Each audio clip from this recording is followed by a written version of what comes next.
के कोने कोने में यूट्यूब के माध्यम से हमसे गुरु मंत्र लेकर वैदिक परंपरा में आगे बढ़ने वाले मेरे प्रिय शिष्यों और यूट्यूब के माध्यम से हमें सुनने वाले सज्जन और सन्नारियों, चलिए आज आपको भारतवर्ष की बात बताता हूँ।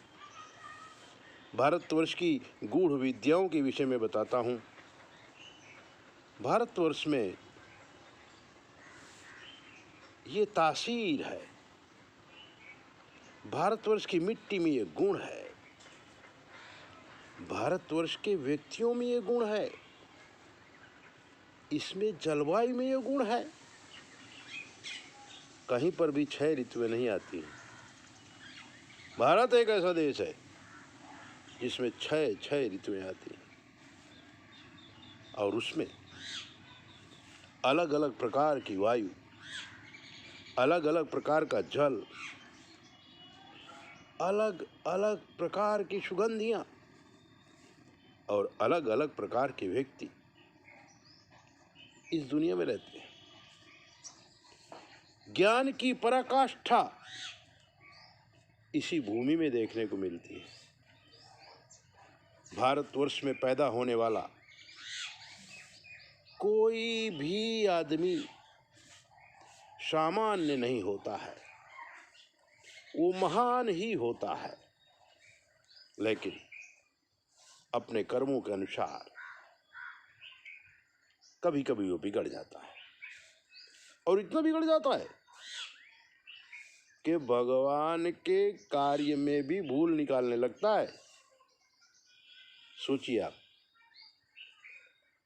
अगर उसका अंतःकरण इतना महान नहीं होता तो भगवान के कार्य में भूल निकालता। मूर्ख आदमी था एक, वो रिसर्च कर रहा था तो उसने तरबूज की बेल देखी। बोला, यार बरगद के पेड़ में इतना बड़ा पेड़ बना दिया भगवान ने, बरगद का फल दे दिया छोटे, और तरबूज की इतनी पतली बेल बनाई, इसमें फल दिया इतना बड़ा। फिर उसने कहा, क्या रे गन्ना कितना मीठा होता है,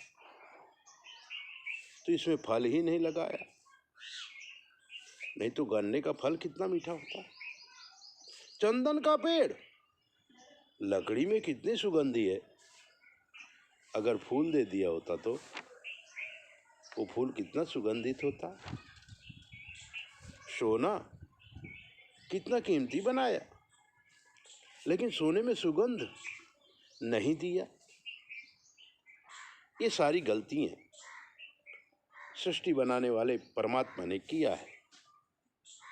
ऐसा ही वो सोच रहा था और बहुत सारी चीजें वो ढूंढ रहा था कि भगवान ने कहाँ कहाँ भूल की है। ये भारतवर्ष की कल्पना है और भारतवर्ष में पैदा होने वाला आदमी ये सोच रहा है, भगवान की भूल निकालने की कोशिश कर रहा है। गया, गुरु आश्रम में पहुंचा, गुरु को प्रणाम किया। बोले, गुरु जी आप मेरे प्रश्नों का उत्तर दीजिए। गुरु जी ने कहा, पूछिए। उसने कहा, बरगद के पेड़ में फल छोटा क्यों होता है और तरबूज के पेड़ में फल इतना बड़ा क्यों होता है। गुरु जी समझ गए कि यह मूर्ख है, मूर्ख को उसकी भाषा में समझाना पड़ेगा। उन्होंने कहा, जब तुम बरगद के पेड़ के नीचे खड़े रहोगे, बरगद का फल गिरेगा और तुम्हारी खोपड़ी में गिरे तो खोपड़ी फूट नहीं जाएगी, और तरबूज तो जमीन पे रखा रहता है। अगर तरबूज बरगद के पेड़ में उगते तो खोपड़ी फूट जाती, और बरगद के फल इस बेल में उतरते तो वो मिट्टी में सड़ जाते। फिर उसने कहा, ठीक है गुरु जी, दूसरा प्रश्न, गन्ने में फल क्यों नहीं आता, ईख में फल क्यों नहीं आते। उन्होंने कहा गुरुजी ने कहा कि अगर ईख में हम फल लगाते तो गुड़ चीनी कहन से बनाते। लोग फल ही खा लेते, जैसे मीठे फल आम वगैरह होते हैं हम खाते हैं, लेकिन आम के पेड़ थोड़ी छूते हैं। गन्ने के फल खा लेते, गुड़ और शक्कर हम नहीं बनाते। चंदन के पेड़ में फूल क्यों नहीं आते? चंदन के पेड़ में अगर फूल आते तो चंदन की लकड़ी की वैल्यू नहीं रहती, और उस चंदन को घस घस करके लोग न भगवान पे चढ़ाते न खुद के सर पे लगाते। और बहुत सारी मूर्तियां भगवान की चंदन की बनती हैं। चंदन की लकड़ी में सुगंधी है, इसलिए लकड़ी की कीमत है। अगर फूल देते थे तो सारी फूल तो 2-4 दिन में सूख जाता और बर्बाद हो जाता। उसने कहा ठीक है, एक बात और बताइए। बोले क्या? बोले सोने में सुगंध क्यों नहीं है?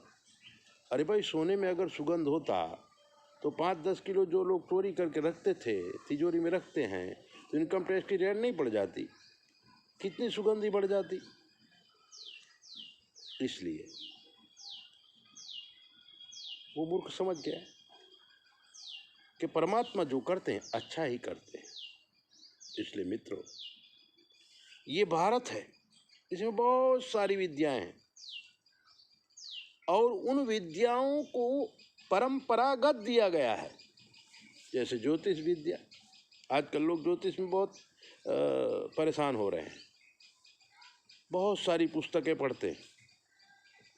कोई कहता है मैंने लाल किताब तैयार कर लिया है, कोई कहता है मैंने ये तैयार कर लिया है, कोई कहता है मैं वो तैयार कर लिया हूँ।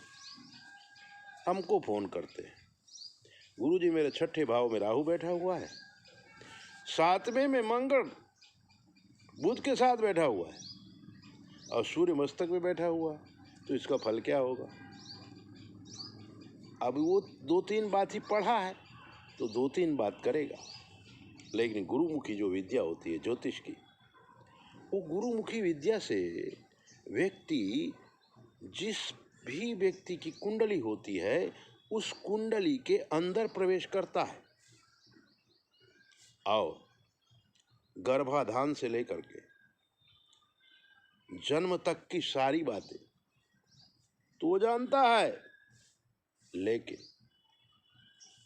अनेक जन्मों में, पूर्व जन्मों में ये जीव कैसा रहा होगा, किस योनि में इसका जन्म हुआ होगा, और किस योनि से मनुष्य योनि में आया है, ये सारी बातें ज्योतिष में लिखी रहती है। योनि, नक्षत्र, योग और करण, ये सब अभ्यास के विषय हैं। खाली नवग्रह के विषय में जान गए इतना नहीं है, आश्लेषा, मूल, ज्येष्ठा का महान अध्ययन करना पड़ता है, योनि का महान अभ्यास करना पड़ता है, किस योनि से ये व्यक्ति मनुष्य योनि में आया है। ऐसे अनेक प्रकार की जो विद्याएं हैं वो गुरुमुखी हैं। इसलिए भारतवर्ष की दिव्य विद्याओं के विषय में जानना है तो गुरु बनाओ, और गुरु जो कहे उसकी बात मानो। कुछ लोग गुरु तो बना लेते, लेकिन गुरु की बातों को विश्वास नहीं करते, अपनी तर्क बुद्धि लगा देते हैं। जैसे वैज्ञानिक प्रमाण के बिना मानता नहीं है, तो हमारे ऋषियों ने कहा प्रत्यक्षम किम प्रमाणम। हमारे जो बड़े हैं, हमारे जो गुरु हैं, उन्होंने कह दिया वही प्रमाण है। महाजनो इन गता सा पंथा, हमारे बुजुर्गों ने जो कहा वो सही है, उसमें तर्क मत करो, आंख बंद कर विश्वास करो, गुरु के चरणों की सेवा करो, गुरु की वंदना करो, सुबह उठते गुरु को प्रणाम करो। जब गुरु जी आपके ऊपर प्रसन्न हो जाएंगे ना, तो सारी चीजें इजी हो जाएंगी, आपको फिर उतना अभ्यास नहीं करना पड़ेगा। जैसे गुरु ग्रह पढ़न गए रघुराई, अल्पकाल विद्या सब पाई। अल्पकाल में ही सारी विद्याएं अगर कोई दे सकता है तो गुरु है। इसलिए कोई भी विद्या में प्रवेश करने से पहले गुरु बनाइए। और अगर कोई प्रश्न है तो 9825200108 पर फ़ोन करके हमसे पूछ लीजिए। शास्त्र के मत के अनुसार आपको जवाब दिया जाएगा। जय बोले, अपना ध्यान रखो।